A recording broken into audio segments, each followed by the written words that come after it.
Bom, telespectadores, mais uma vez pontualmente, às 7 horas e 24 minutos, nós estamos no nosso programa Telescópio, que começa às 7 horas, todas as sextas-feiras, às 19 horas.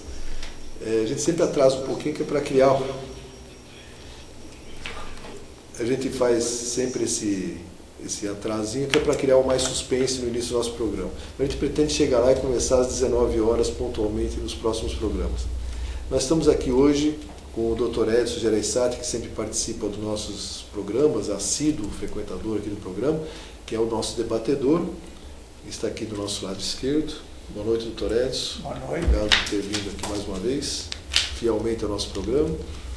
E nós temos como convidados de hoje a Inês Peters e o Alexandre Gil, que estão para falar conosco, para debater conosco o projeto Crianças Amadas, Adultos Seguros, que é a Semana do Bebê, que vai acontecer agora em Penápolis, de 15 a 20 de agosto. A gente vai conversar sobre entender melhor qual que é a importância da atenção à criança nessa faixa de idade de 0 a 3 anos e tudo que está sendo promovido, qual que é a intenção, quais são os objetivos desse grupo, que é de Crianças Amadas, Adultos Seguros. Então, Inês, obrigado por ter vindo e comparecido ao nosso programa para o debate. Eu que agradeço, obrigada. Alexandre Gil, obrigado por estar aqui conosco. Alexandre Gil, hoje ainda presidente do CONDICA e representando Crianças Amadas Adultos Seguros, a Inês, né? Então, nós vamos conversar, primeiro tentar falar um pouquinho sobre esse programa que já aconteceu no ano passado, tivemos uma primeira semana do bebê, e esse ano é um evento que se reproduz pela segunda vez. Esse evento acontece em outros lugares do país, parece, simultaneamente, alguma coisa assim, né? E no estado de São Paulo parece que o único lugar é aqui em Penápolis, é isso? Começou em Penápolis, hoje já tem outros municípios realizando. No estado de São Paulo, também. Então. E acontece tudo na mesma época? Não. Épocas diferentes. Épocas diferentes. Tá. Então explica para nós, quem que começaria a explicar para nós o que é a Semana do Bebê? Gil. Bom, boa noite a todos, né? Primeiro dizer que é uma grande satisfação poder participar desse programa e dizer um pouco para as pessoas sobre a nossa proposta. Na verdade, a Semana do Bebê é uma ação dentro de um projeto que nós estamos chamando de Crianças Amadas, Adultos Seguros, que teve início no município de Penápolis a partir de um convênio que foi estabelecido entre a Fundação Maria Cecília Souto Vidigal, de São Paulo, a Associação Unidos pela Vida aqui de Penápolis e a Prefeitura Municipal de Penápolis. Um projeto que tem como premissa fundamental despertar na comunidade a importância dos cuidados com as crianças com idade de 0 a 3 anos de idade.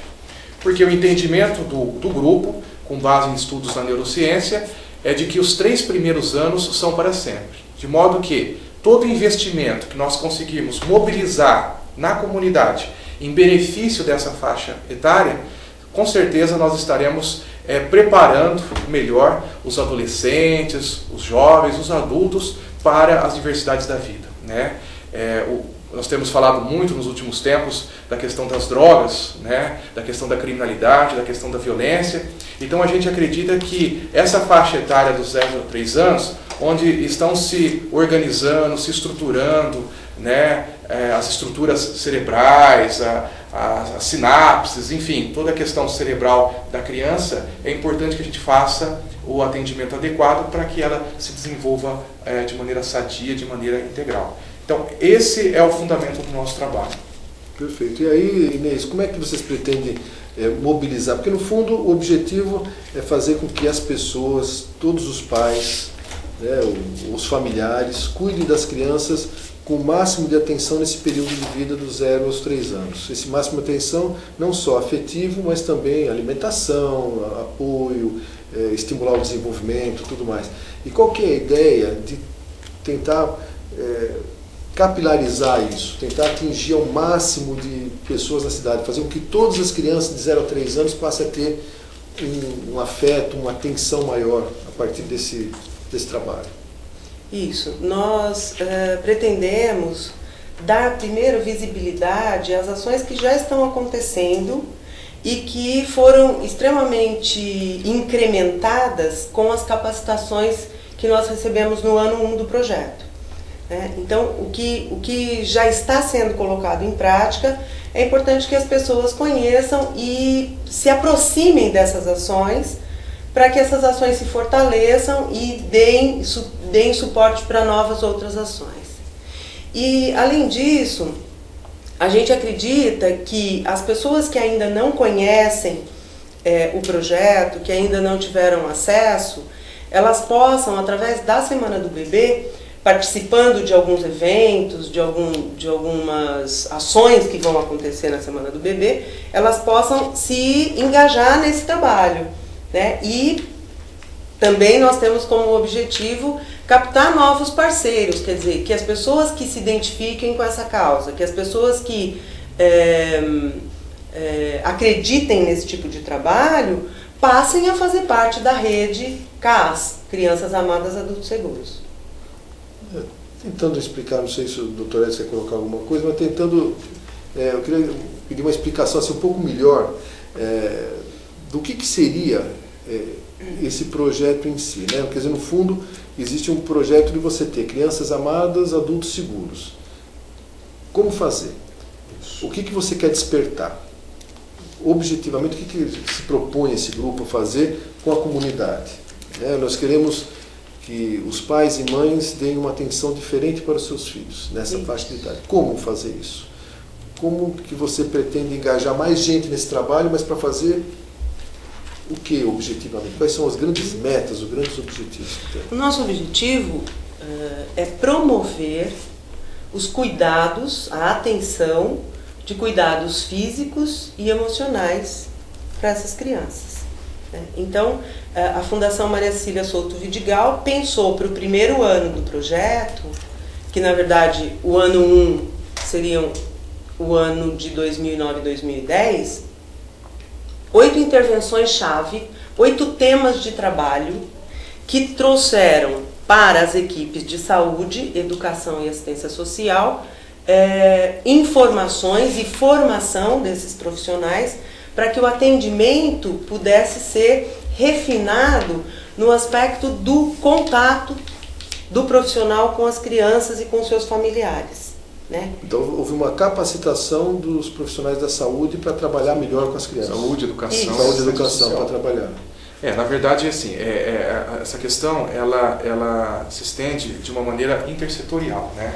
Então nós estamos falando aqui de uma rede.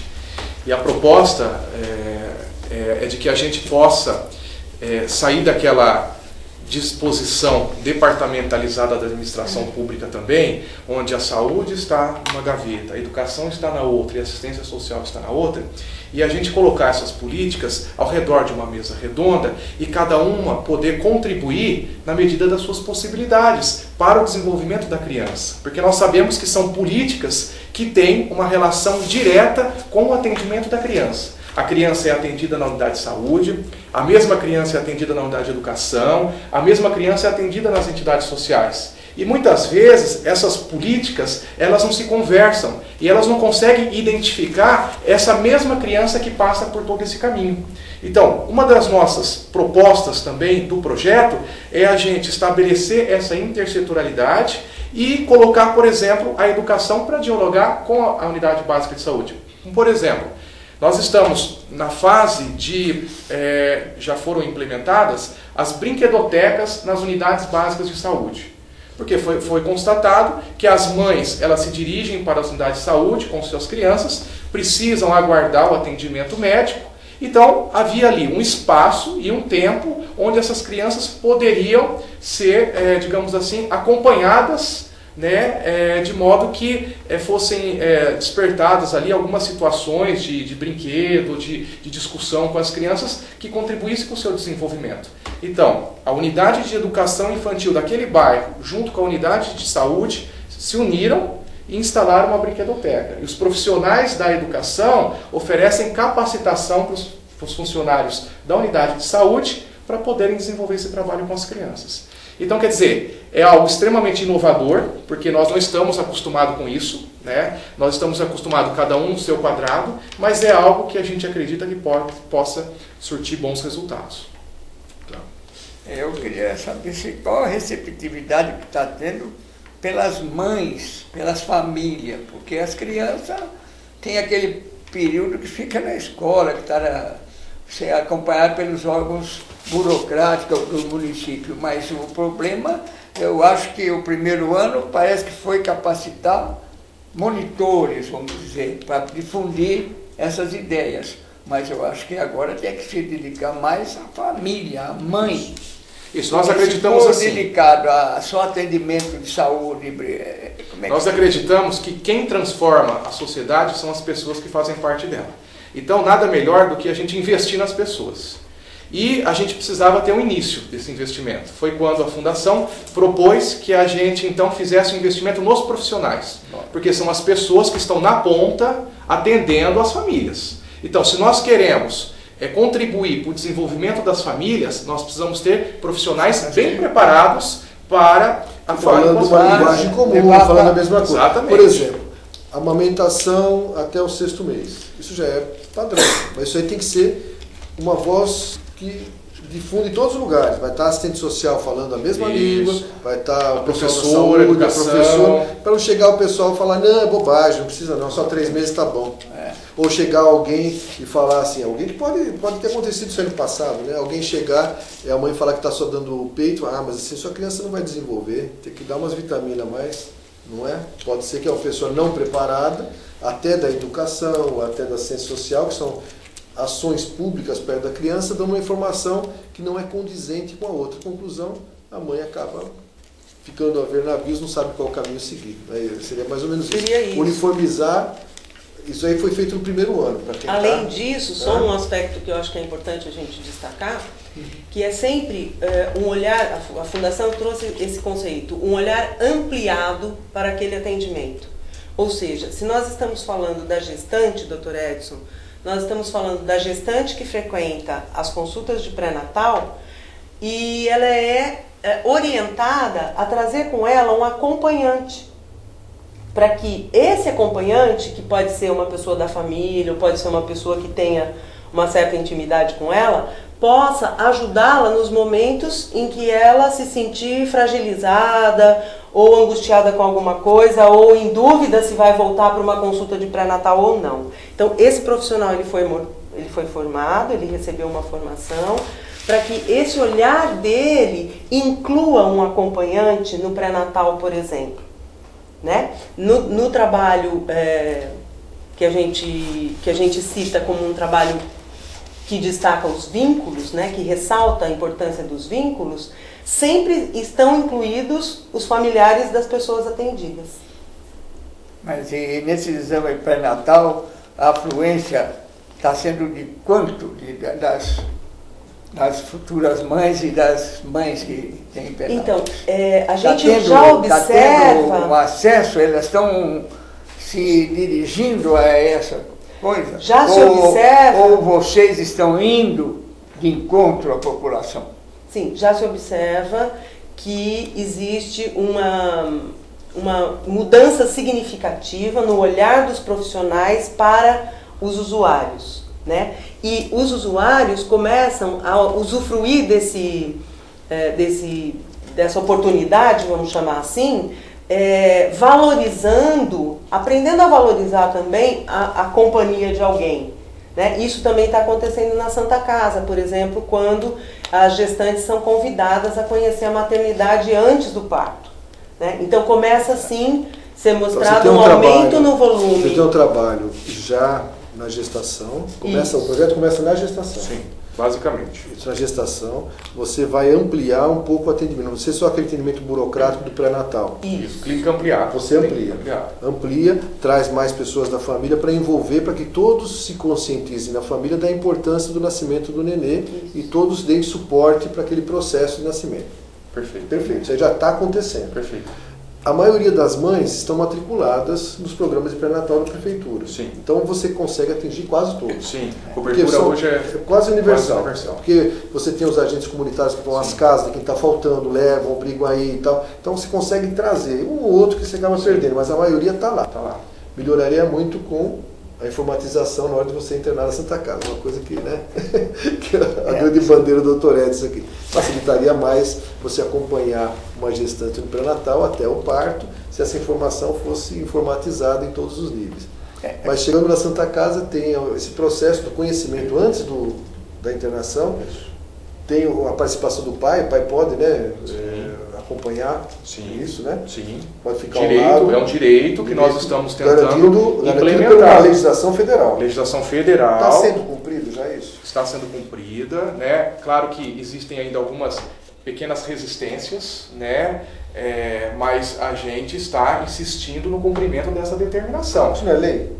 É lei, mas a gente sabe que ainda existem resistências, né, na hora do parto, né? Muitos profissionais mesmo têm resistência de que mais uma pessoa possa acompanhar o parto, né? Então, essa ideia do parto humanizado em si, a gente pensa que talvez seja algo assim muito fácil de ser implementado, porque é muito bonito e a gente sabe que é muito saudável para a criança, mas existem as resistências, inclusive profissionais, né? Então, existem grupos de médicos que têm resistência a essa situação, por exemplo, né? Então, a gente está trabalhando no sentido de uma conscientização gradativa, né? Só uma pergunta, mas não é lei?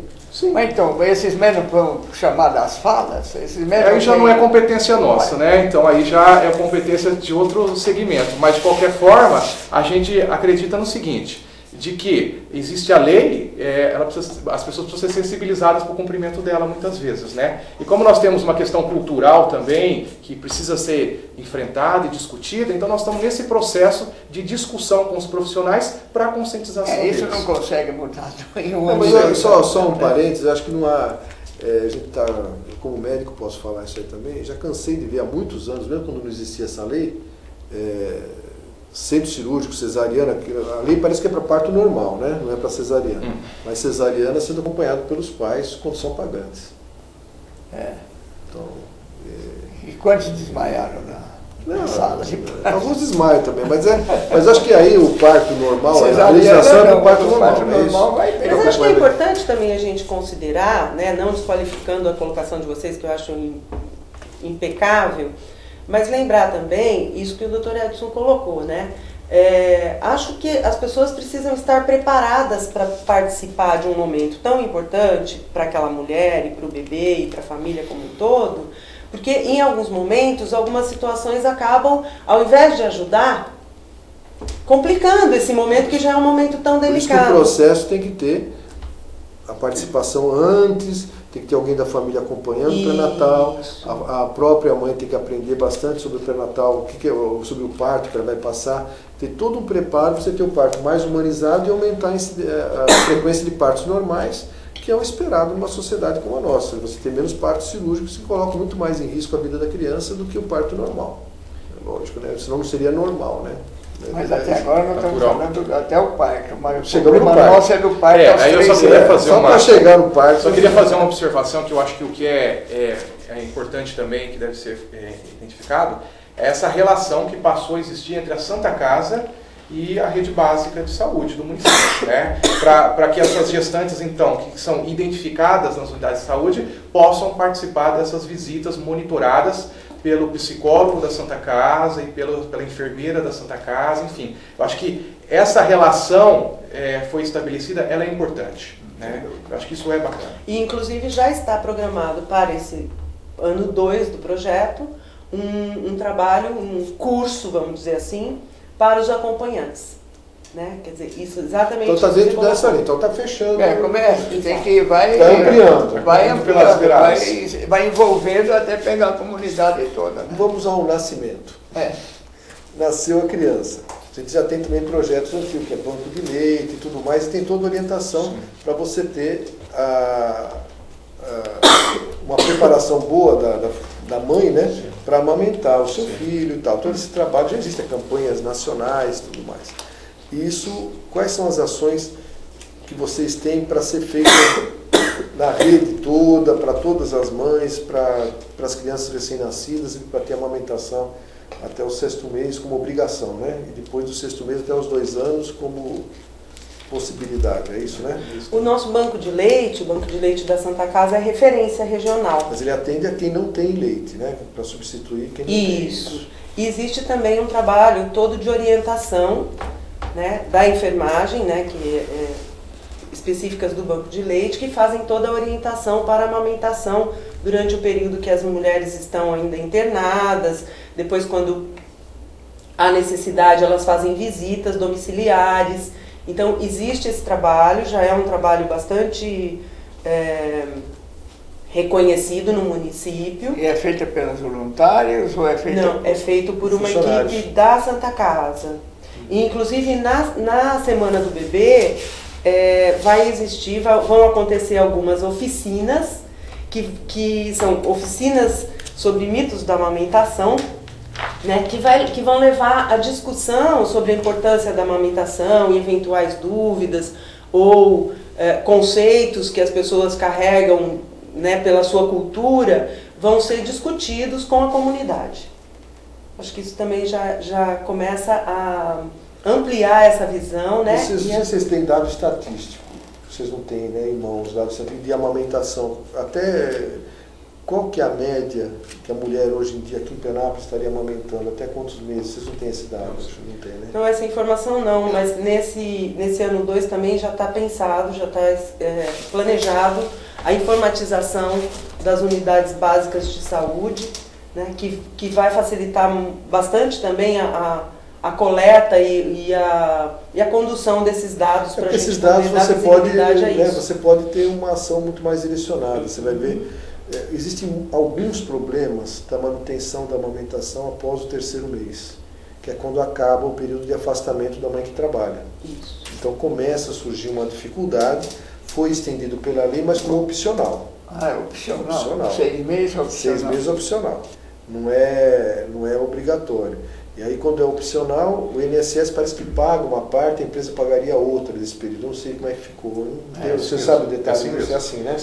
Porque até são 4 meses, mas em geral a mãe acaba saindo um pouquinho antes do parto por causa de edema, por causa da dificuldade para trabalhar, de acordo com uma cortadora de cana, parto a termo, difícil. Ela vai chegar no 8º mês, tem dificuldade. Ou mesmo uma trabalhadora, uma operária de indústria, tem dificuldade no 8º mês. Então acaba saindo um pouco antes, ela acaba tendo 3 meses. Então, até o 3º mês, ela consegue estar amamentando, estar do lado do filho. Ela tem que voltar a trabalhar. A maior parte das empresas não tem creches, para que ficasse do lado dela a criança, que também é outra obrigação legal. A gente está falando um monte de coisa que é lei, né? Acima de 100 mulheres trabalhando, teria que ter creche. O Getúlio, o que ele falava? A lei? Ora a lei. Mas tem lei. Lex et lex. Cabelo se fosse assim, seria bom, né? Lex et lex. É lógico, mas não é assim. Então, agora esse trabalho seria interessante ter essa... eu acho que tem que ter tudo isso, mas tem que ter o retorno, saber por que a mãe não consegue amamentar. Às vezes a dificuldade envolve uma coisa que está fora do controle da mãe. Essas questões foram discutidas, né, nas supervisões do puerpério e acho que isso também é importante porque abre uma discussão na sociedade em relação a esse período, né, oficial até há pouco tempo, de 4 meses, que agora existe a possibilidade de ser estendido, né? E também a questão das próprias empresas reconhecerem e se sensibilizarem para a importância da amamentação, que isso também vai naturalmente repercutir em outras questões, né, no retorno dessa profissional para o trabalho, né? Perfeito. Nós vamos ter agora esse bate-papo inicial, a gente já conversou, acho que deu para ter uma ideia da importância do projeto e tal. A gente vai aprofundar bastante, mas devemos ter que passar umas entrevistas que nós gravamos. Nós vamos ouvir primeiramente a entrevista da coordenadora do Conselho Tutelar. Qual que é o objetivo dessa entrevista? Ouvir dela, que trabalha com crianças maiores, né? Também com menores, que às vezes tem que atuar quando as mães são agressivas, não tem ninguém atendendo a criança e tudo mais, tem que tirar essa criança, levar para casa-abrigo e tal. Então tem um monte de ações feitas nessa área para proteção da criança, que a prioridade de toda a legislação do menor e do adolescente é proteger a criança e não os pais. O trabalho de vocês é envolver toda a comunidade, todos os pais, porque eles mudem sua visão com relação à criança. É uma outra visão. Agora o Conselho Tutelar ele atua no apagar incêndio. Tem que apagar incêndio. Quando já ocorre a violação do direito da criança. Então nós vamos ouvir a entrevista da Fátima Rao, vai ajudar a gente a ter esse outro contraponto do depois, quando não há atenção à criança do 0 aos 3 anos, quando não há atenção à afetividade dela, à proteção dela, o que acaba acontecendo e acaba surgindo. Vamos para a entrevista com a Fátima Rao, que é a coordenadora do Conselho Tutelar de Penápolis. Fátima, existe toda uma campanha, um trabalho sendo feito para cuidar das crianças de 0 a 3 anos. Você acha importante isso? Eu acho importantíssimo esse trabalho que está sendo feito. A Semana da Criança, que é feita, me parece que começou o ano passado, é um trabalho que está unindo, na verdade, assim, várias entidades, fazendo que os segmentos acordem para a importância que tem de estar cuidando da criança de 0 a 3 anos.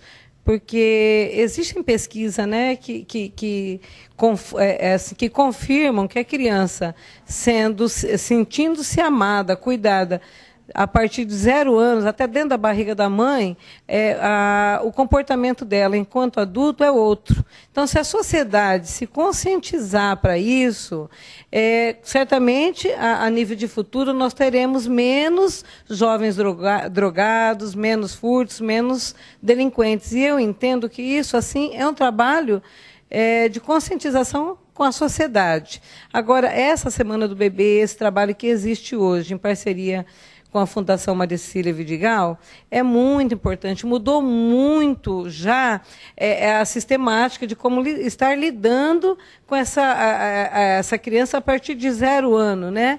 Porque começa um trabalho já com a mãe gestante. E isso era feito, mas não com a intensidade que é feito hoje. Porque hoje, por exemplo, o Conselho é acionado quando a Unidade Básica de Saúde sabe que tem uma grávida naquele bairro, naquela região, e que não está fazendo pré-natal, ela já aciona o Conselho. O Conselho, por sua vez, procura a grávida, conversa, orienta para que ela faça os exames, procure o médico, faça o pré-natal. Se ela não fizer, ela já é advertida pelo Conselho Tutelar, que já, ainda assim, se ela não for fazer o pré-natal, ela já é encaminhada à promotoria da Vara da Infância e Juventude. E a gente tem sentido que tem valido a pena fazer esse trabalho, porque são várias mulheres que a gente tem conseguido recuperar, fazer voltar, iniciar o pré-natal, ou voltar a fazer o pré-natal que ela tinha iniciado e não fez. Então, a gente sente que, além disso, também, o trabalho na Santa Casa melhorou muito, né? A maternidade hoje, a nível de SUS, é um atendimento de primeira qualidade. Antes era um bom atendimento? Era, mas hoje é de primeira qualidade. O Conselho Tutelar também é acionado toda vez que entra uma mãe lá. A assistente social da Santa Casa já foi preparada através desse trabalho, né, que existe com a Fundação, e ela já chama o Conselho, que, por sua vez, orienta a mãe e passa a acompanhar desde o nascimento, a saída da mãe do hospital, os próximos dias da criança com a mãe, se a mãe consegue continuar cuidando dessa criança, se tem que acionar um parente. Nós temos feito isso várias vezes. Então, esse trabalho é muito importante, é de extrema importância que todos se engajem, e a sociedade como um todo mesmo. Porque eu penso que se nós tivéssemos esse trabalho desde o início, hoje nós não teríamos tantos jovens e adolescentes aí perdidos na droga, roubando, né? E quem é vítima de tudo isso é a própria sociedade. Então, Penápolis, assim, é uma cidade que está sendo privilegiada, né? São poucas as cidades no estado de São Paulo que estão recebendo que tem esse convênio com a Fundação, que recebe essa orientação, porque a Fundação ela capacita os profissionais, né? Tanto os que trabalham em creches, os que trabalham em toda a área educacional como um todo. E isso está surtindo efeito porque acaba formando um trabalho em rede, né? A agente de saúde que está lá na ponta, ela percebe, por exemplo, que tem uma criança ou que está em risco já depois que nasceu, ou a gestante, ela já aciona o chefe lá da unidade básica de saúde, que, por sua vez, aciona o conselho. E assim acontece nas creches e assim acontece nas escolas também, né? Principalmente nas escolas municipais. Fátima, nos casos das mães que se recusam a fazer o pré-natal, que são encaminhadas à promotoria, quais as medidas que a promotoria toma a respeito disso? Olha, na verdade, assim, nós tivemos muitas vitórias, graças a Deus, que todas as mães que a gente foi, acompanhou e até advertiu, ela nem precisou ser encaminhada para a promotoria. Mas, num caso de ser necessário, é encaminhado para a promotoria da Vara da Infância e da Juventude, que, por sua vez, chama a mãe lá. Mas, quando ela recebe essa advertência, ela já tem um certo medo, porque ela tem o medo de perder o filho também. Apesar de que a maioria das mães que não fazem pré-natal são mães que são abandonadas pelos pais das crianças, são mães que já têm vários filhos e acabam não querendo nem fazer o pré-natal porque ela está rejeitando aquela gravidez. Mas quando você faz um trabalho de conscientização, você chega na casa e fala, olha, eu vim aqui para te ajudar, nós vamos ajudar. E a gente forma mesmo um grupo de ajuda, que aí é a unidade básica de saúde dela da região, é o serviço de assistência social, é o conselho tutelar, ela acaba, na verdade, aceitando o tratamento, aceitando a fazer todos os exames necessários. E a partir daí nós não tivemos até agora nenhuma mãe que precisasse ser encaminhada para a Vara da Infância e da Juventude.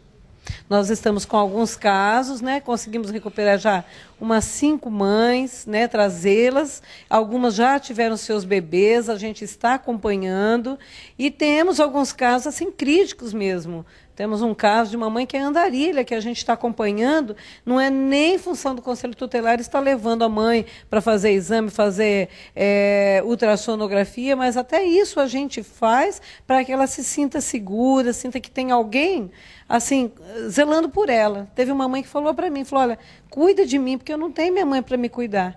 É uma mãe que está aí na rua, tem recaída, a gente descobre, vai atrás, conversa, mas tudo isso é graças a esse trabalho que está sendo feito mesmo de conscientização. E que vem lá da ponta, porque o Conselho Tutelar, nós somos só em 5 conselheiros, não dá para você cobrir a cidade toda, mas vem lá de um aviso de um agente de saúde, vem da creche que percebe. Então, esse trabalho em rede, esse trabalho de orientação que está sendo feito é muito importante. Fátima, além desse trabalho de acompanhamento que vocês fazem, existe atualmente alguma campanha específica direcionada à criança? Olha, existe assim, um trabalho de orientação mesmo, né? E atualmente tem agora esse trabalho que o município abraçou, que são esses cartazes da questão da droga, mas que já afeta mais o adolescente e até o maior de idade, né? Existe um trabalho que a gente está sempre fazendo assim, quase que diariamente com escolas, creches. Teve o trabalho feito pelo doutor Adelmo também com as escolas, com o Conselho Tutelar. Mas o Conselho ele trabalha através de denúncia mesmo, né? Não dá tempo de nós assumirmos aí uma campanha. Eu, assim, já pedi para o Condica, e como o Condica está em fase de mudança da presidência, para que se faça um trabalho, uma campanha, para que não se deem dinheiro, né? Não façam doação de dinheiro para essa meninada que está aí na rua pedindo, porque a pessoa fica com dó. Ele me pediu para comer um lanche. Na verdade, quando ele quer um lanche, ele fala, eu estou com fome, a pessoa vai lá, compra o lanche, compra o salgado, porque você dá dinheiro para ele, logicamente ele vai usar para droga. Nós temos diversos casos, casos que algumas pessoas falam assim, Fátima, considera esse caso perdido. A gente não considera, não, sempre que é possível a gente conversa, se o jovem, se o adolescente topa, ele é internado, depois ele sai, ele foge, é uma luta constante que vem aí, anterior a esse conselho, e eu tenho certeza que vai continuar pós o nosso conselho também. Mas a sociedade precisava se conscientizar e não dar dinheiro, não deixar esse pessoal guardar carro, não precisa ter medo que eles vão danificar carro, chama a polícia vem. Mas o dinheiro na mão de um adolescente, de uma criança, porque nós temos até criança pedindo, faz miséria, faz com que ele procure a droga, e ele começa a comprar, depois ele começa a servir, a vender, e aí a coisa não tem fim. Bom, nós ouvimos aqui a opinião da coordenadora do Conselho Tutelar, que colocou uma parte da sua entrevista da importância do acompanhamento desde o pré-natal até o nascimento e o segmento após o nascimento do filho, e já entrou na sua ação mais direta, que é a criança já infratora, a criança usuária de drogas e tal. Nós vamos ter então esse intervalo comercial e daqui a pouco a gente retorna aqui no Telescópio para debater com os participantes da mesa, o Alexandre Gil e a Inês Peters, o Dr. Edson Gereissati, e mais alguns entrevistados que vão falar sobre o assunto Semana do Bebê e crianças amadas, adultos seguros, né? Eu vou ter que decorar isso aqui, mas eu consigo. Daqui a pouco a gente volta, 2 minutinhos só.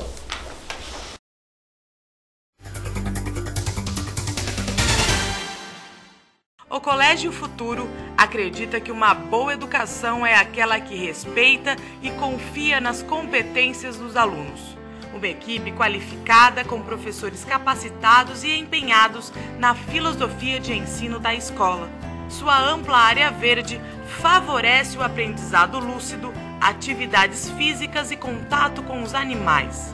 Entre os diferenciais do Colégio Futuro estão o lanchinho saudável, a mini cidade, a fazendinha e a sala com lousa digital.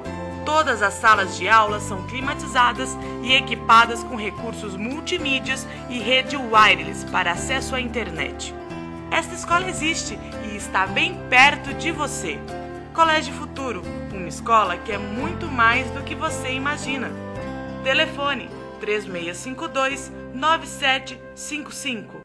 Carreira pública é para quem quer melhor remuneração, estabilidade e boa aposentadoria. É para quem tem o nível médio ou superior, quer um plano de carreira. É para quem está bem preparado. A LFG tem altos índices de aprovação em concursos públicos.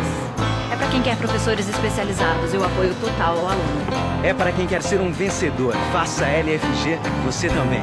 LFG, quem tem mais preparo, tem mais futuro.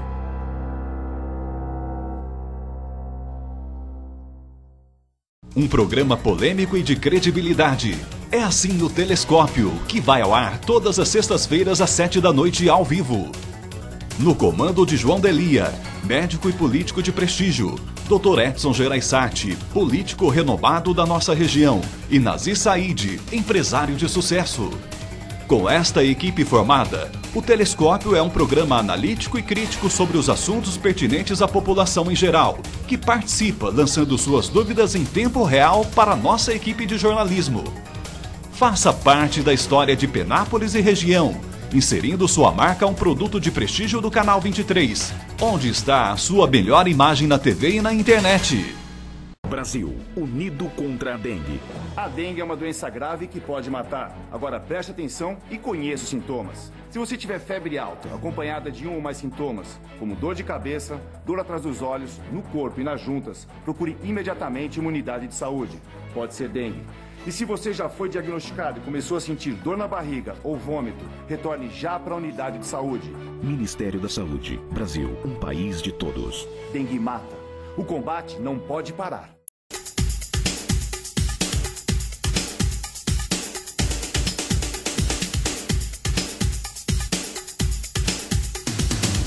Na correria do meu dia a dia, eu quase não tenho tempo para nada. Tenho que dividir meu tempo entre a família e o trabalho. E ainda achar um tempinho para descarregar as energias. Para isso, conto com o apoio da Rinovari, que oferece serviços como tratamento para celulite e estria, gordura localizada e rejuvenescimento facial, acupuntura, reflexologia e ainda massagem com pedras quentes. Venha até a Rinovari e marque uma avaliação sem compromisso. Rinovari traz saúde e beleza ao seu alcance.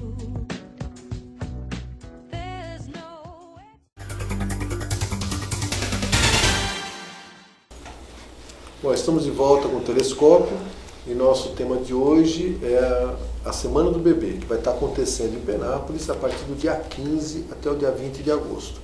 No primeiro bloco a gente conversou bastante com nossos convidados, com a Inês Peters e o Alexandre Gil, a Inês representando o grupo Crianças Amadas, Adultos Seguros, e o Alexandre Gil pelo Condica, né? E o Dr. Edson aqui como debatedor junto conosco. E a gente gostaria de falar que você que está nos assistindo aí pode participar desse programa pela internet, contato@canal23.com.br ou pelo telefone 3652-4141. Só ligar para a gente, fazer pergunta, colocar aqui no ar que a gente vai tentar trazer para o debate que vai ajudar bastante. Mas como eu estava dizendo, nesse primeiro bloco a gente conversou bastante da ideia do projeto, do que já está acontecendo depois do primeiro ano. E a coisa que ficou mais firme mesmo foi a formação de rede. Você ter vários profissionais da saúde, da educação, da ciência social, aprendendo a trabalhar em conjunto para você ter muito melhor resultado junto à comunidade. Esse foi o grande projeto desenvolvido no primeiro ano e agora é como capilarizar, como chegar mais perto da população, parece que é a grande meta dessa semana do bebê. Eu queria conversar um pouco sobre a semana em si. Não sei quem falaria para nós da programação, o que está sendo pensado nessa programação como palestras, quem pode participar, quem não pode, onde vai acontecer. O nosso telespectador está aí e falou, eu quero participar, como é que eu faço? Explica para nós, quem que vai explicar? Sim, eu só queria reforçar a ideia de que a Semana do Bebê é uma ação de sensibilização e mobilização da comunidade, né, para esse objetivo que nós estamos propondo para o município, que é a importância dos cuidados com a criança de 0 a 3 anos de idade. Então é uma grande ação em uma semana onde nós estaremos desenvolvendo diversas atividades de forma descentralizada, né? Até porque a nossa proposta é de que as atividades sejam bastante participativas. E então assim, a ideia é de que você que reside aí num bairro da nossa cidade possa procurar a unidade básica de saúde aí do seu bairro ou a unidade de educação infantil, né? Porque certamente durante essa semana teremos atividades no seu bairro. Então cada bairro na unidade de saúde e de educação. Saúde e educação vão estar fazendo alguma coisa lá. Sim. Então você que mora na Vila Tóquio, na Planalto, Santa Terezinha, vai lá na unidade de saúde e da educação se informar o que vai estar acontecendo. Sim. E vai participar de palestras, debates, oficinas, etc. Sim, sim, né? Sim. Todos os bairros, então as pessoas podem participar, né? Além desse aspecto de a gente desenvolver essas atividades nos bairros de maneira descentralizada, nós teremos algumas atividades centralizadas no Cine Teatro Lumine, né, aqui no centro da cidade, próximo da Praça Carlos Sampaio Filho, né, que serão atividades abertas ao público também e que as pessoas podem participar livremente, sem a necessidade de nenhuma inscrição prévia. Né? Então, tanto nas vilas, nos bairros, como no Lumine, todo mundo pode participar. Sim. Né? Não precisa se inscrever nem nada, não tem restrição de idade, pode levar os filhos, pode levar todo mundo, a família, pode todo mundo. Tá? Aberto, portas abertas. Portas abertas, gratuitas, e é isso que a gente pensa da participação. Então, assim, basicamente, essas são as estratégias que a gente adotou para que a população possa participar ativamente da nossa programação. Paralelamente a essa questão dessas atividades descentralizadas nos bairros, nós teremos no dia 19 o nosso seminário científico. Porque nós queremos também que a nossa Semana do Bebê ela tenha esse embasamento, né, em pesquisa, em conhecimento, na ciência. Então, durante todo o dia 19, no Cine Teatro Lumine, nós teremos pesquisadores, professores, palestrantes que vão poder ajudar a gente a gente se aprofundar um pouco nesse tema do desenvolvimento infantil. Chamando a atenção para a palestra do dia 19, às 20 horas, com o Dr. Eduardo Vaz, que é o médico presidente da Sociedade Brasileira de Pediatria, que certamente trará uma contribuição muito importante para o nosso município. Eu estava vendo aqui a programação, então a gente vai ter contadores de histórias em todos os bairros, né? Vai ter atividade de prevenção de gravidez na adolescência, vai acontecer em escolas, palestras sobre vínculo familiar, etc. São vários temas em todos os bairros, sempre voltado para isso, né? Uma atenção maior desde a gestação até o 3º ano de vida da criança. É isso. E acho que é importante também lembrar que algumas dessas palestras e dessas intervenções vão ser realizadas por profissionais que começam a fazer parte da rede a partir dessa segunda semana, quando eles se dispõem a fazer uma ação colaborativa, como a gente costuma falar, né? Então não são profissionais necessariamente vinculados ao serviço público, mas são profissionais que se dispõem a oferecer aquilo que eles têm de melhor, os seus ativos, para uma unidade de educação infantil, ou uma unidade básica de saúde, ou alguma parte da comunidade de Penápolis.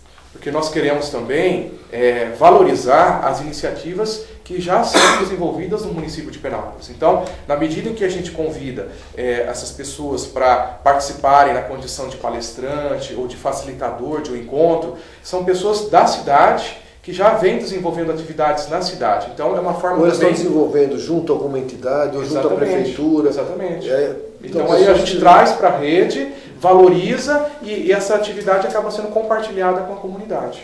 É interessante esse conceito de rede, né, que às vezes as pessoas não estão acostumadas, né, a ouvir.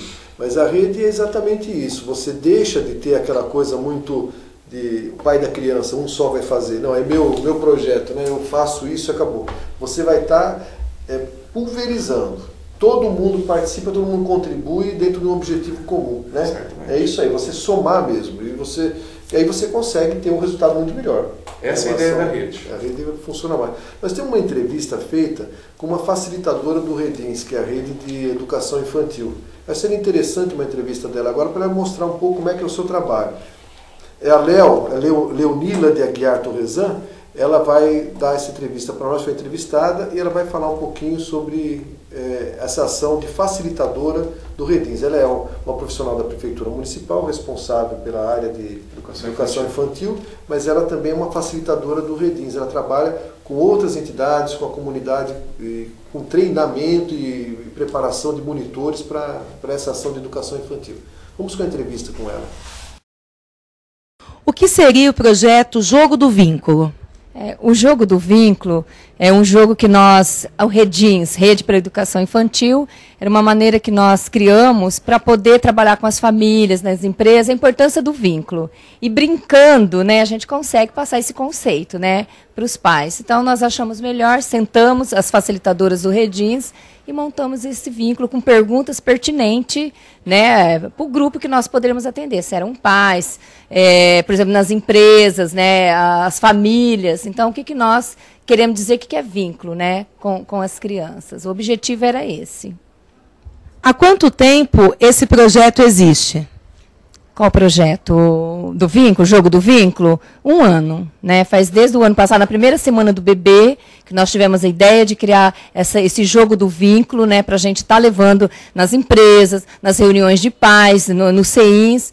E alguma dificuldade que a gente tivesse, por exemplo, numa unidade de educação infantil, um grupo de crianças que às vezes estava mordendo, né? Então, a gente, como que ia trabalhar com os pais, a questão da mordida? Então, através do jogo, a gente ia falando as fases de desenvolvimento da criança, de repente, por exemplo, a participação dos pais na reunião de pais, que isso é fundamental. Então, a gente aplicou o jogo brincando e passando para os pais qual que é o objetivo, né, dele estar envolvido na unidade. Então, o objetivo era esse realmente.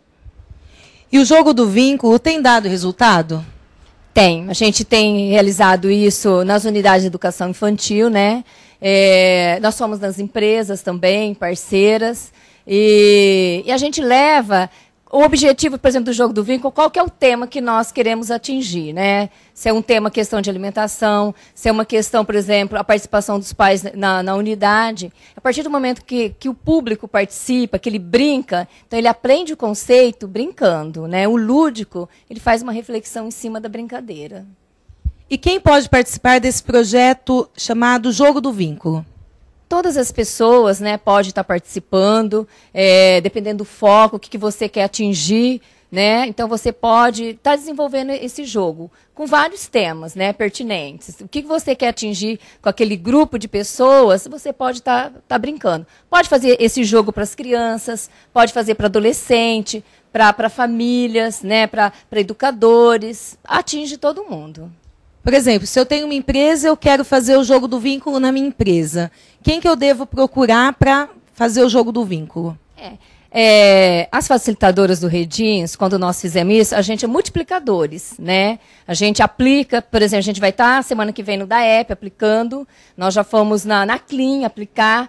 Então, a gente direciona, a gente pode estar indo, né, aplicar, pode estar passando para alguém, gestor, por exemplo, da empresa, passar como que funciona, né, o procedimento do jogo, e ele pode estar aplicando. De repente, ele quer conseguir alguma coisa, por exemplo, numa empresa, com os funcionários, estimulá-los, né, incentivá-los a alguma coisa. Ele pode usar um tema e brincar com eles através desse jogo.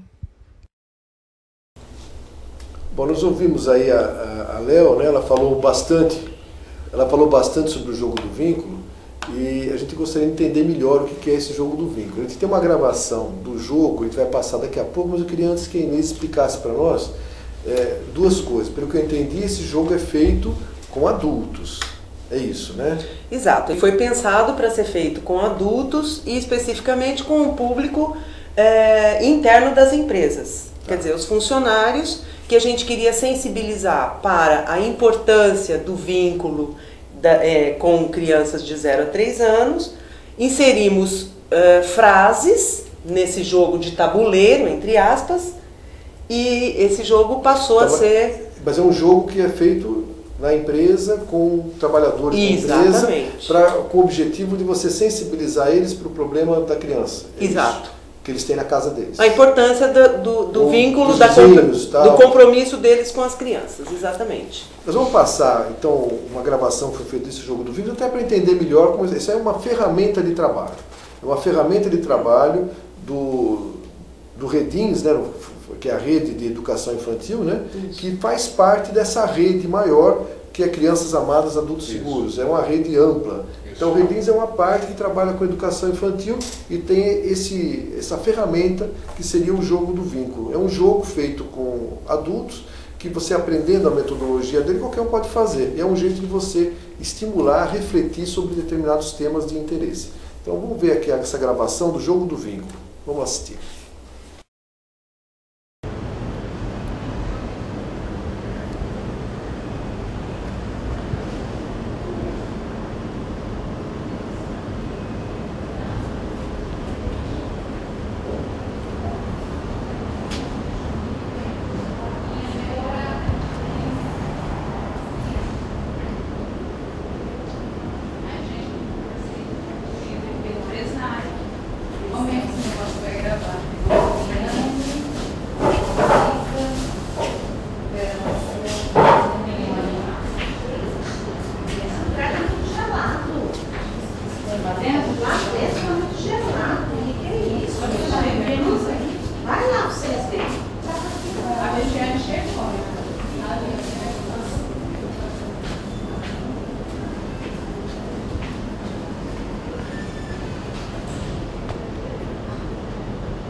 Vocês vão ter que se agrupar em duplas e vão combinar já com a colega. Quem é que vai jogar o dado e quem é que vai ser, que vai caminhar, vai jogar e ela vai ser a peça. Então vai, joga. 6. Você vai ter que caminhar 6. 1, 2, 3, 4, 5, 6. Não, mas não tem que contar essa. Ah, não, ela tá aí. Vai sair, tá. Aí agora você pega o envelope. Vamos ver o que tá mais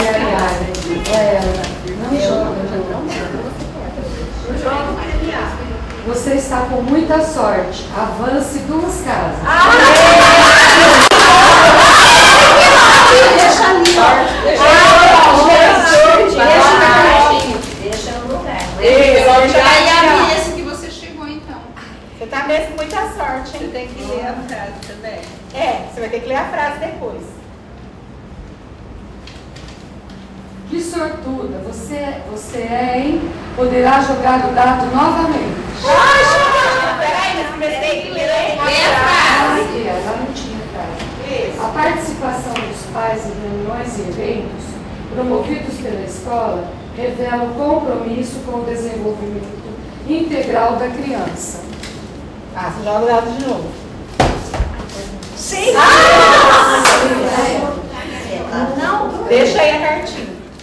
Você vai pegar 1, 2, 3, 4, 5, 6. Ela sozinha vai acabar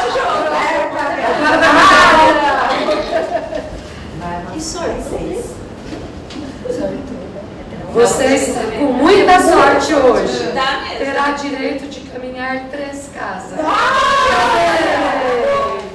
Ninguém mais vai brincar. 1, 2, 3.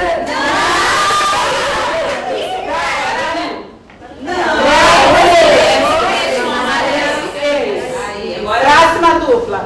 Vai, de novo, agora é. 2. 1, 2. Quando a família participa da adaptação da criança na escola, o vínculo entre eles é mais forte e os membros têm mais confiança. Olha lá.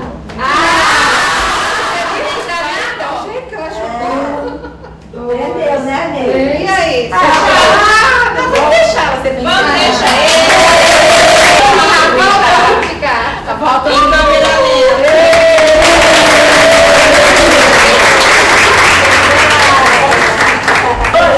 Vai escolher uma frase daqui do jogo que mais gostou, que mais chamou a atenção. E falar por quê. Das frases que você leu aí, qual que você mais gostou?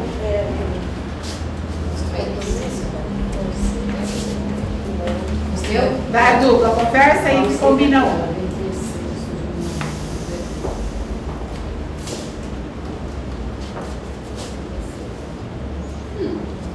Também, essa aqui tá linda.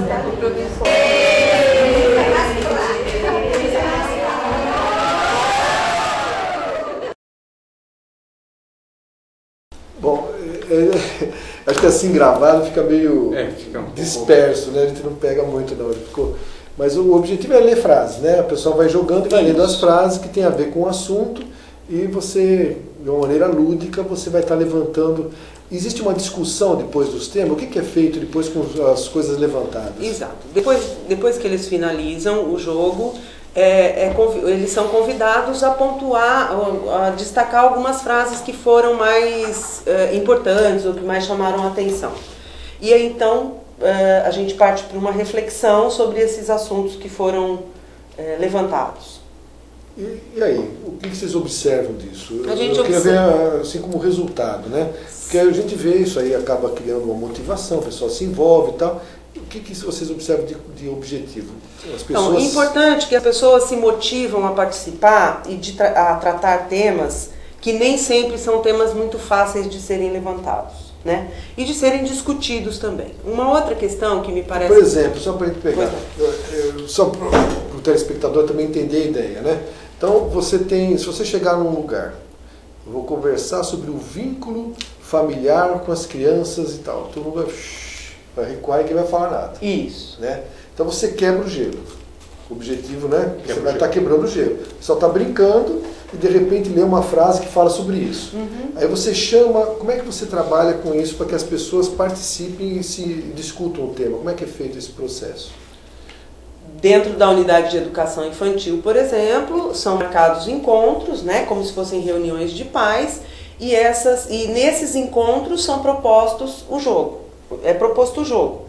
E tem tido bastante participação exatamente por essa questão que você colocou, né? O interesse ele é despertado na medida em que se quebra o gelo e que as pessoas vão tratar e às vezes falar sobre o que elas estão vivenciando, né? Em algumas temáticas, em algumas das frases, de uma forma muito espontânea, de uma forma muito natural. Isso eu acho que é o grande resultado desse jogo. Assim dá para o telespectador entender assim na prática o que o pessoal acaba falando. Vamos supor, você está levando, você está discutindo sobre o objetivo maior é do 0 aos 3 anos, a criança, 0 aos 3 anos. Coloca para a gente assim, como que na prática isso acontece, né? Tá. Aí o pessoal vai se envolver, vai falar, vai dizer mais, vai contar mais, o que acontece? Eu tive um exemplo que foi muito interessante, assim. Era um grupo muito grande de pais e a gente estava trabalhando as questões num projeto de alimentação na unidade de educação infantil. E as educadoras percebiam que algumas crianças tinham dificuldade de provar determinados alimentos. Então, a partir do material que a gente estudou para elaborar as frases e tal, foram levantadas algumas frases assim. Quando estou com muita pressa, chego em casa, faço um macarrãozinho instantâneo, meu filho adora e eu fico muito tranquila. Essa frase estava ali naquele jogo, né? E naturalmente que quando as pessoas caíam naquela casa, ao invés delas avançarem 2 casas, elas voltavam 3 casas. Tinha um castigo. Tinha um castigo. E aí, tivemos vários casos, né, vários exemplos que foram dados. Eu faço isso! Inês, eu faço isso! Eu já fiz isso! E aí, então, a gente vai discutir o que está por detrás daquele momento em que a mãe chega em casa cansada do trabalho, em que ela tem outras responsabilidades ainda para fazer, né, tarefas para executar. E aí, ela fica tranquila porque o filho se alimentou, comeu qualquer coisa, mas na verdade a nossa preocupação era que aquela criança tivesse a oportunidade de ter uma alimentação um pouco mais pensada ou um outro tipo de alimentação. Aí na hora do debate isso tudo acaba surge, exatamente. Aí entra, no caso da alimentação, a dificuldade que existe dos pais de introduzirem verduras, peixe para as crianças, né? Toda uma dificuldade que tem. A facilidade que ele acaba tendo do fast food, de comer sanduíche, de comer coisa o instantâneo, né? E tal. E aí essa reflexão sobre isso pode colaborar numa mudança de consciência. É esse o objetivo. Exatamente. Eu acho que uma outra questão também que surge muito é a questão quando a gente vai discutir a importância do vínculo dos pais com os filhos, essa questão do tempo, né? Mas eu não tenho tempo, eu trabalho o dia todo, como eu faço, né? Quer dizer, e aí a gente sente até uma certa angústia nos pais, assim, né? Porque precisam trabalhar e aí a gente tá falando que precisa de ter um vínculo, né? E essa discussão surge também de alguma forma, né? Quer dizer... E uma outra questão que também surgiu algumas vezes, quando a gente está trabalhando com grupos maiores, é que o jogo demora um tempo razoável para ser... O tabuleiro precisa ser percorrido e demora um tempo razoável. Então, ao final, a gente sempre reflete esse tempo sobre o processo educativo, né? A passagem pelas estações, como algumas passagens, que em alguns momentos são mais fáceis e outras são mais difíceis, né? Quando a gente se pega no processo de estar fazendo esse dia a dia, esse contato, como é difícil às vezes a gente superar algumas questões práticas, enfim. E o que vocês enxergam, assim, como é que os pais ficam? Você cria uma angústia. Né? Você põe para o pai, ele acaba vendo que ele não está sendo aquilo que se propôs, né? A gente vê muitos pais, primeira viagem, primeiro filho, falando, não, meu filho vai ser diferente, eu vou fazer para ele um paraíso, o mundo vai ser... Acho que todos já passaram por isso, né? Ele não vai ser o pai que sonhou ser, né? Não vai ser, com certeza não vai ser. Na hora que ele começa, ele percebe que a vida é um pouco mais complicada. E muita correria, muita coisa para fazer, e tem que dar o suporte, não dá tempo, e as coisas acabam acontecendo de uma maneira não planejada, né, como seria o ideal. Esse choque da realidade, da tomada de consciência que na realidade está muito longe daquilo que tinha planejado para cuidar dos seus filhos, gera alguma reação, algum comportamento, gera algum posicionamento dos pais, o que eles falam, o que eles dizem.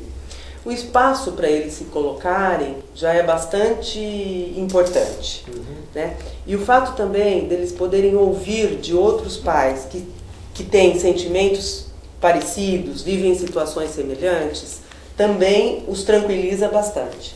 E aí a gente faz um fechamento, né, que é mas sempre... tranquilizar todo mundo deixa como está para ver como é que fica. Não pode tranquilizar, tem que inquietar um pouco. Sim, né? sim. Mas um fechamento como uma grande oportunidade, né, no jogo, da gente entrar em contato com algumas questões, né, refletir sobre elas, né, isso que você falou, né, cutucar um pouquinho e criar algumas angústias, até algumas inquietações, para que isso possa também ser objeto de reflexão e que nessa reflexão crítica as pessoas possam evoluir, aprender outras coisas e tal. Nós vamos ter que ter agora mais um intervalinho comercial, depois a gente vai passar no último bloco para tentar dar o fecho dessa discussão. Eu gostaria nesse último bloco a gente debater um pouquinho sobre como é que entra, na opinião de vocês, de todos os membros da mesa, esse período de 0 a 3 anos de idade dentro de um contexto global de educação e de transformação de uma sociedade que a gente vive com muitos problemas, né, de violência, de drogas e tal. Entender melhor a importância desse período e também como é que isso aí pode colaborar um pouquinho com o restante das fases da educação e do crescimento e desenvolvimento das nossas crianças. Nós voltamos já já, depois do intervalo, com esse fechamento do programa de hoje. Até já.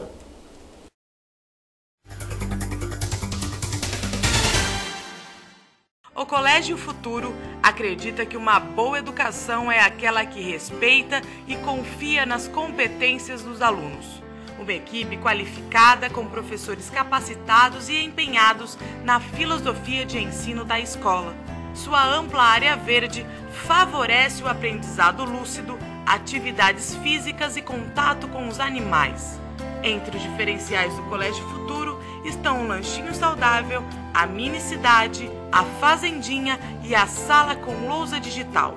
Todas as salas de aula são climatizadas e equipadas com recursos multimídias e rede wireless para acesso à internet.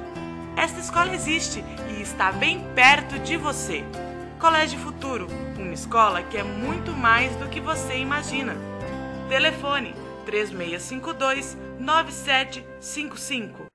Carreira pública é para quem quer melhor remuneração, estabilidade e boa aposentadoria. É para quem tem o nível médio ou superior, quer um plano de carreira. É para quem está bem preparado. A LFG tem altos índices de aprovação em concursos públicos. É para quem quer professores especializados e o apoio total ao aluno. É para quem quer ser um vencedor. Faça a LFG, você também. LFG, quem tem mais preparo, tem mais futuro.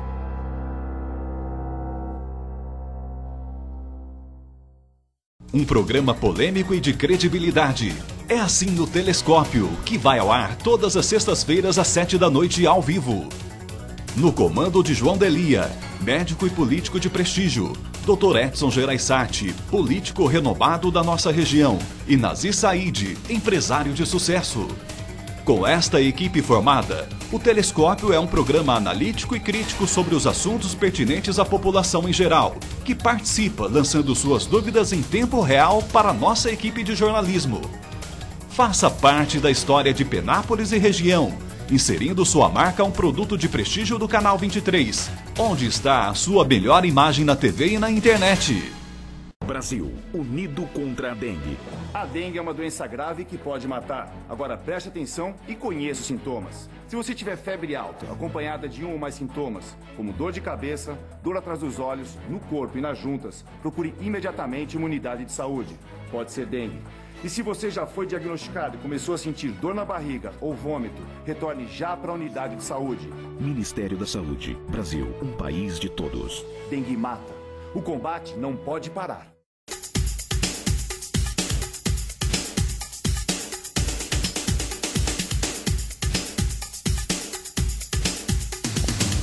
Na correria do meu dia a dia, eu quase não tenho tempo para nada. Tenho que dividir meu tempo entre a família e o trabalho. E ainda achar um tempinho para descarregar as energias. Para isso, conto com o apoio da Rinovari, que oferece serviços como tratamento para celulite e estria, gordura localizada e rejuvenescimento facial, acupuntura, reflexologia e ainda massagem com pedras quentes. Venha até a Rinovari e marque uma avaliação sem compromisso. Rinovari traz saúde e beleza ao seu alcance.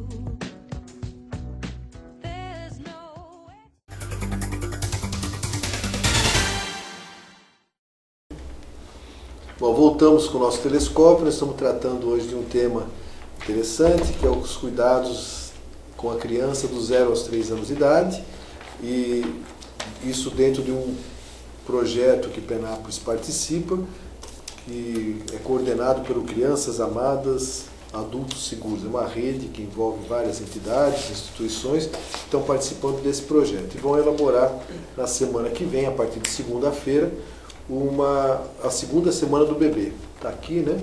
Segunda semana do bebê de Penápolis, e vão acontecer eventos em todos os bairros, todas as unidades de saúde e de educação vão ter informações para fornecer a vocês, moradores, onde vai estar acontecendo. E no centro da cidade mas no centro mesmo, no Cine Teatro Lumine, vão estar acontecendo palestras, atividades, e em várias escolas também próximas ao centro vão acontecer eventos. Isso vai ser amplamente divulgado e todos podem participar para se instruir, para debater, para apresentar ideias, para participar de jogos, para crianças serem levadas em alguns lugares, para brinquedoteca, para ouvir contadores de história, etc.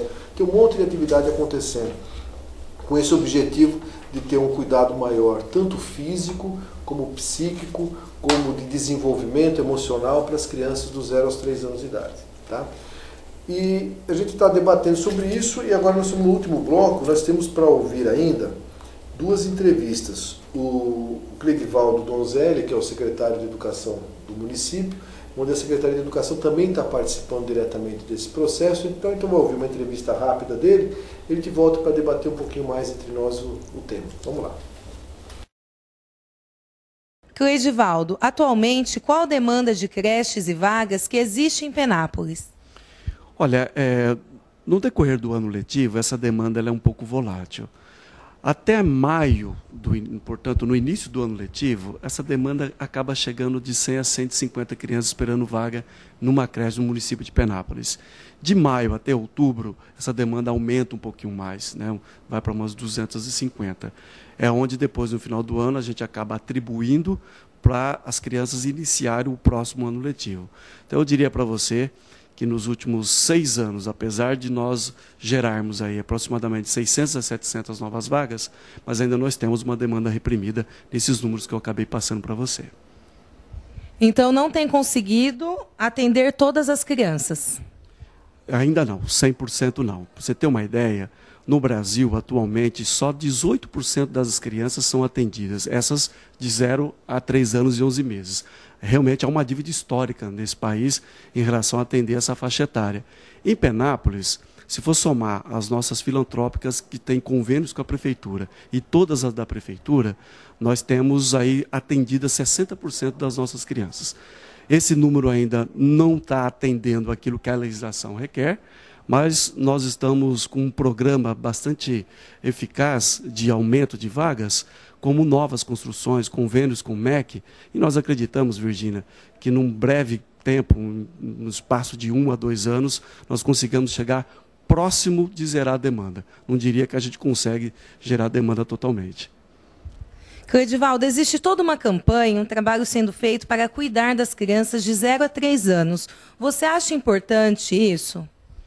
É de fundamental importância. Eu acho que os estudos da psicologia, os estudos da pedagogia, enfim, de filósofos e diversos outros teóricos, neuropediatras, afirmam que os 3 primeiros anos realmente é de fundamental importância para montar não só a questão do caráter, da vida social da criança, mas principalmente para o desenvolvimento intelectual, cognitivo.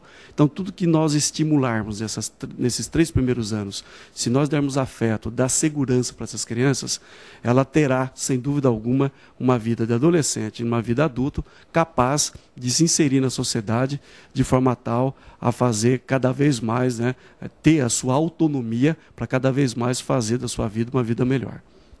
No seu ver, o que poderia ser feito para estar melhorando cada vez mais a Semana do Bebê em Penápolis? Olha, realmente a Semana do Bebê nós estamos no 2º ano.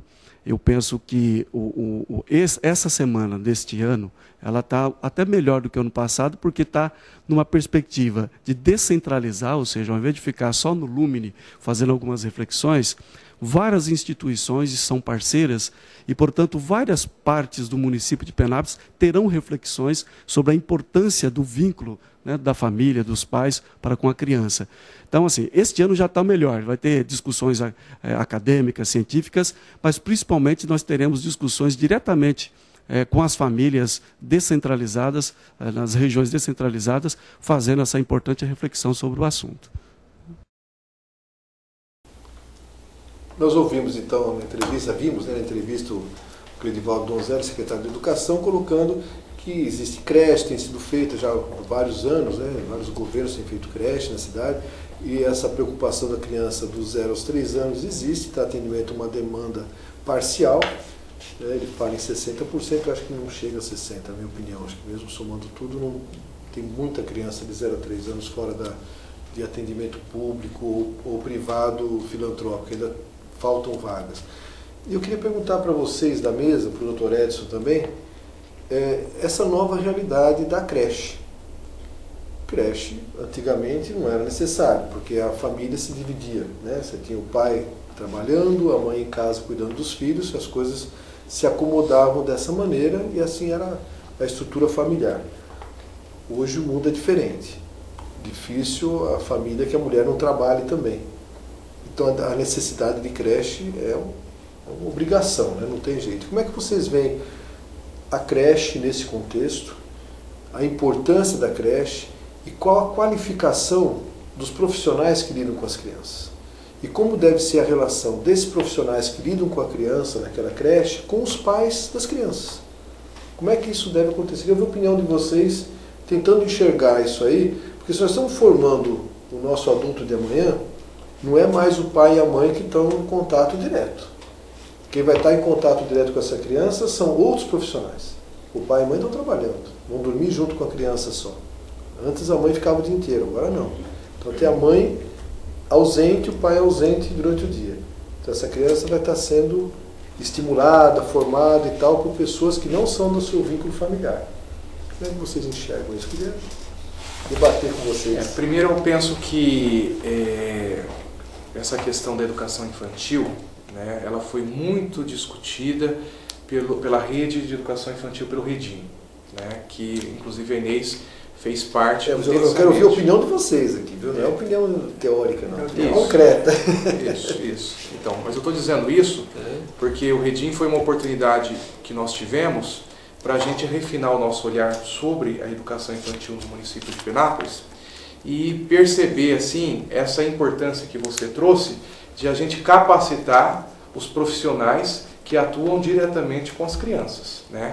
Porque a gente sabe que a questão da história das creches, né, enquanto unidades de educação, né, é recente, é muito recente, né? A LDB que trouxe essa preocupação de que as creches pudessem, então, serem incorporadas na política de educação e trouxe essa preocupação com caráter pedagógico. Deixa eu ser bem polêmico. Bem polêmico, eu acho que para jogar o tema, uma dificuldade grande mesmo de uma saia justa para todos nós mesmos. Eu também me coloco nessa saia justa. A gente fala muito da necessidade do afeto, do amor, do carinho, da atenção para a criança nos primeiros anos de vida. Concorda? Todo projeto ele vincula a gestação, cuidado, o pai estar junto, o pai acompanhar o parto, envolver pessoas, tudo bem. De repente essa criança nasce, e ela é separada do pai e da mãe, vai para uma instituição onde tem profissionais que vão atender essa criança. Vai ter educadores infantis, vai ter cuidadores, etc. e tal. E os pais não vão estar participando durante pelo menos umas 10 horas do dia, 8 horas por dia, eles vão estar fora do contato dessa criança. Eles vão estar mais com ela à noite, na hora de dormir e tal, no final de semana. É isso que eu queria colocar para vocês. Como é que se dá isso? Como é que vocês entendem que isso aí supre, não supre, é um problema?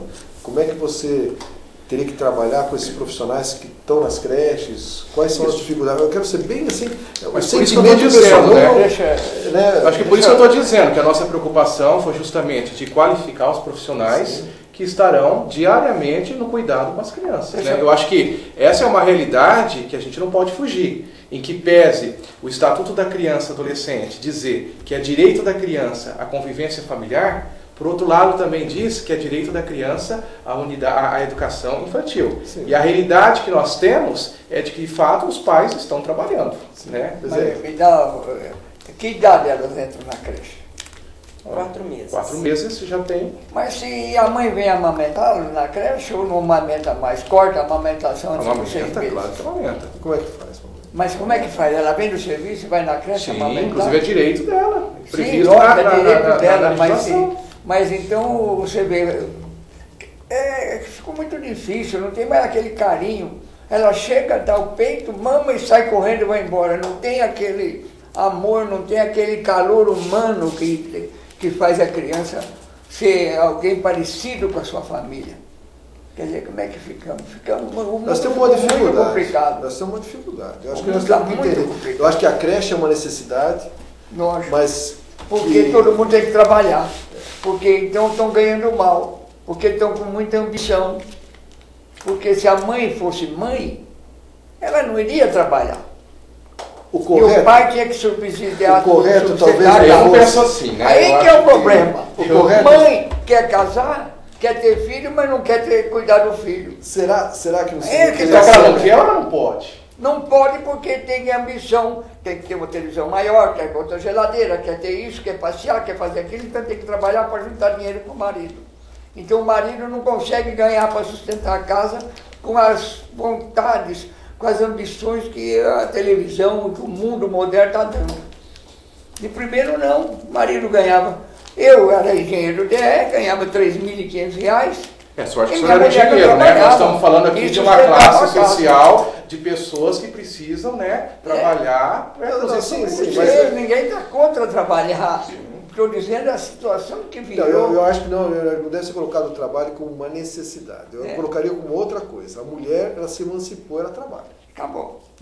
É um fato inconteste. Você não vai ter a mulher dona de casa mais. Não tem mais. Acabou. E você não vai ter também nos próximos anos nem mais empregada doméstica, dando direito, dando tudo. Não vai ter mais. Vai acabar. Vai ter o que acontece na Europa, em outros países, acaba. O dono de casa vai ser eliminado. Você vai ter que ter casa mais simples, porque quem vai ficar em casa trabalhando? Ninguém quer fazer mais esse tipo de serviço. Então, é uma realidade. Só que aí volto a colocar. E a criança e o afeto à criança. Será que não seria uma coisa para ser melhor trabalhada, melhor compreendida, a ampliação do afastamento da mãe durante a maternidade? Será que 4 meses não é muito pouco? Será que 6 meses ainda não é pouco? Será que fazer só isso que o governo fez na lei de colocar o facultativo até 6 meses não é pouco, não devia ser obrigatório? A gente sabe que isso tem custo, porque quem paga o salário maternidade é o INSS. Agora, será que não é muito mais importante o INSS gastar o dinheiro nisso do que gastar em outras falcatruas que tem por aí? Será que não seria mais importante ampliar esse período para dar mais segurança para essa criança? Eu coloco essa pergunta para vocês. Porque não dá para voltar atrás. Não. O mundo não anda para trás. Ele pode dar umas voltas aí, passar de novo raspando, mas ela vai embora, né? O mundo é maluco. Então não volta. E a gente tem uma realidade. A mulher trabalha, o homem trabalha, todo mundo tocando sua vida. Mundo capitalista, todo mundo tem que consumir tudo, tem que comprar a televisão mais moderna, maior do mundo, sabe onde enfiar. E aí? O desejável seria que não só essa mãe tivesse um período estendido da sua licença maternidade, como o pai também. Então tá aí.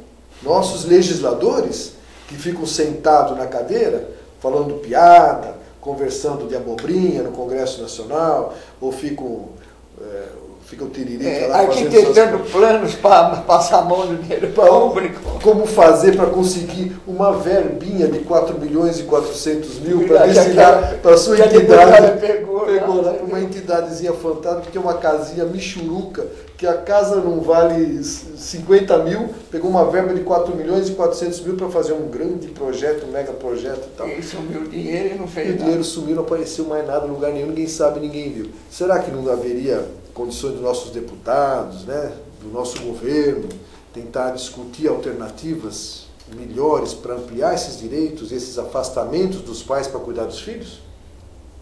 Às vezes não precisa nem mudar totalmente, mas você pode teve um filho, você vai ter, além dos 6 meses, que seria para a mulher, o pai vai ter meio período, vai trabalhar meio período, vai trabalhar menos. Tem que discutir. Eu acho que assim, a sociedade, porque no fundo, meu amigo, essa criança mal amada, essa criança sem afeto, é a criança que vai estar usando droga, vai estar assaltando, vai estar matando aquele mesmo. Então, como as creches, faz quantos anos que nós temos creche? 5, 10 anos? Começamos na nossa época. Na época de vocês. 10, 20 anos. Não, mas era creche e era meia dúzia de gente, né? Mas vamos dizer, essas crianças vão ser adultos quando? Daqui a 20 anos, 15 anos? Já são adultos de creche. Aqueles estão. Já estão. Mas então não estão. Tem adultos crecheiros da nossa época que já estão presos. Então, eu estava entendendo? Então essas crianças não tiveram com psicóloga, materno. Tinha psicóloga, tinha assistente social, não tinha um grande acabouço que tem hoje, mas tinha toda uma estrutura. Nós tivemos crianças que passaram por barracão comunitário, por creches, e que tiveram uma atenção especial, e nós sabemos que muitos já até morreram no crime. Então, quer dizer, e daqui 10 anos, 15 anos, que esses jovens de agora que estão crescendo sem amor de pai e de mãe, o que vão ser? Daqui 15 anos eu não estou vivo para ver, mas vocês vão estar, né? Acho que só gostaria de dizer assim, enquanto os nossos legisladores então não se despertam para essas necessidades, nós estamos aqui fazendo a nossa parte, que é pensando, mas que é pensando justamente nessa ideia da qualificação dos profissionais que estão diretamente ligados às crianças no atendimento, seja na área da saúde, seja na área da educação, seja na área da assistência social. Profissionais que estão diretamente ligados às crianças e às suas famílias, né? Então, quer dizer, eu acho que é uma forma de a gente poder contribuir com essa ideia de desenvolvimento infantil. Mas a mãe com o filho é uma mãe para um filho, e na creche é uma dedicada para 15 para 20. Sim. Existe mais amor que ela tem, por mais preparo, tem 20, 30 crianças lá. Existe um número mínimo, tal, mas mesmo assim ela não é complicado. Com certeza, mas acho que a gente tem avançado no sentido de estar abrindo os espaços da educação infantil para as famílias participarem. As famílias são convidadas a participar, estão participando, e isso aproxima muito as educadoras das famílias das crianças, o que também acaba facilitando e trazendo, contribuindo de uma forma significativa para a formação de um vínculo de confiança entre educadora, criança e família. Não é o ideal, dentro dessa perspectiva que nós estamos levantando, mas é uma realidade já com um diferencial. É muito melhor do que você não ter onde deixar a criança. Lógico. Mas que ainda... Deixar com a empregada em casa, que bate, que belisca, é filmado e tal. Uma escola, uma instituição onde ninguém vai agredir. Que está pior. Sim, é melhor isso, mas que é um remendo em cima de uma realidade que está... Na realidade da criação, da educação do ser humano está errado. Mas eu acho que é a forma que a realidade se apresenta hoje. Eu acho que imaginar que um dia nós vamos ter as mães em casa cuidando de suas crianças 24 horas, eu acho que isso já está resolvido. Isso está resolvido, né? Mas você pode talvez ter, em todos os lugares de trabalho, lugar para o seu filho ficar. Onde a mãe vai estar levando, ou o pai vai estar levando o filho para o lugar de trabalho, e vai ter um espaço onde ele pode estar toda hora em contato com o seu filho. Por que não? Então, são transformações que a sociedade pode encontrar, são outros caminhos. Nós temos que inovar, criar alguma coisa, porque o caminho não está bom. As únicas mães que cuidam dos filhos com carinho, com tudo, até eles virarem quase adultos, são os animais. Sim. Carrega o filho nas costas até ter condições. O passarinho, enquanto o pássaro não dá o primeiro voo, ele está lá. Está cuidando. Dando comida, cuidando, amamentando. Tanto pai como mãe, né? Sim. Tanto função masculina como feminina cuidando. Os pais dividem as tarefas e cuidam do filho, até ele ter condições de voar sozinho. Mas é isso aí, a gente tem ainda mais uma... É complicado. Nós temos mais uma entrevista, a gente vai colocar aqui, que o nosso tempo também já está esgotando, que a Viviane Carvalho da Silva, ela é uma educadora do jogo do vínculo. Ela tem uma entrevista para nós do seu trabalho, sobre como que ela faz essa coisa de mobilização, como é que ela enxerga isso no dia a dia da sua atividade. E depois nós vamos tentar dar o fecho do nosso programa de hoje. Até já. Viviane, qual foi a experiência de você ministrar o jogo do vínculo nas escolas? O que você sentiu dos pais, a reação deles? Para nós, educadoras, foi assim, uma experiência ímpar. Porque o jogo do vínculo ele é muito flexível. Flexível quando eu falo que dá para você trabalhar uma gama enorme de temas, desde saúde, alimentação e principalmente fazer com que essa mãe reflita a sua trajetória como mãe. Porque a gente sabe que hoje em dia, na vida corrida do dia a dia, a mãe mal tem tempo de catar o seu filho de manhã, trocar de roupa e deixar ele no CEIM aos cuidados da educadora. Então, nós fizemos um trabalho bem reflexivo com os pais nesse dia, utilizando um jogo do vínculo. Os pais puderam refletir qual que é a conduta deles de manhã, de pegar, estar olhando no olho dessa criança, fazendo um gesto de carinho, porque por menor que seja, a criança ela vai entender que ele está sendo amado naquele momento, ele não está sendo apenas um objeto ao qual você vai trocar e simplesmente sair correndo porque você está atrasado do serviço e largar ela num outro ambiente. né? Então, os pais, eles mesmos, ao final da reunião, eles trocam experiência com as educadoras que estão na sala, elas chegam e falam, olha, muito obrigado, essa noite eu pude ver como que eu estou tratando meu filho, e é algo que eu não gostaria, porque eu fui tratada dessa forma pelos meus pais, eu não estou enxergando meu filho. O que ele necessita de importante, que é a minha presença, não minha presença o dia inteiro, né? Porque a gente sabe que o pai tem que trabalhar. Mas os poucos minutos que ele pode estar com o filho, seja realmente com a criança, olhando para aquela criança como um ser especial, ao qual tem um monte de necessidade, principalmente a necessidade mais especial que ele espera dos pais é ser amado. Então a gente faz essa ponte, é muito interessante, entre o educador e as famílias. Porque o jogo do vínculo ele se tornou uma proporção tão grande que a gente não fez ele somente para os pais. A gente teve a grata satisfação da gente, no dia da aplicação dele, da propaganda, do marketing que a gente fez em cima dele, porque é uma brincadeira, né? Então a gente teve o irmão mais velho, uma tia, avós participando desse jogo do vínculo. Não foi somente o pai e a mãe. Então a gente conseguiu atingir toda uma família. Bom, nós ouvimos a entrevista, acho que todo mundo está percebendo, né, lógico, quão é importante esse trabalho. Eu acho que o objetivo do nosso debate aqui foi atingido. Se ficasse uma exposição muito teórica, muito assim, talvez não atingíssemos o nosso telespectador. Acho que sim, acho que atingimos, depois vocês podem dar o retorno para nós, né, a gente ouvir de vocês se o objetivo foi atingido. A gente espera ter transmitido para vocês o que é essa rede de pessoas, de entidades, que inclui o próprio município de Penápolis, tem como objetivo maior, que é transformar a realidade das crianças desde a gestação até o 3º ano de vida e fazer com que todos se sensibilizem para cuidar mais desse período. Lógico, nós comentamos aqui, né, doutora, existe muita dificuldade porque o mundo mudou. E a gente sabe que o mundo é diferente, dentro das condições que são postas hoje, o que nós temos de melhor a oferecer está sendo colocado. E esse é o fato de você trabalhar em rede, para que todas as pessoas envolvidas com a criança e com as famílias tenham a mesma voz, o mesmo discurso, o mesmo afeto, a mesma compreensão, isso já é um resultado muito positivo.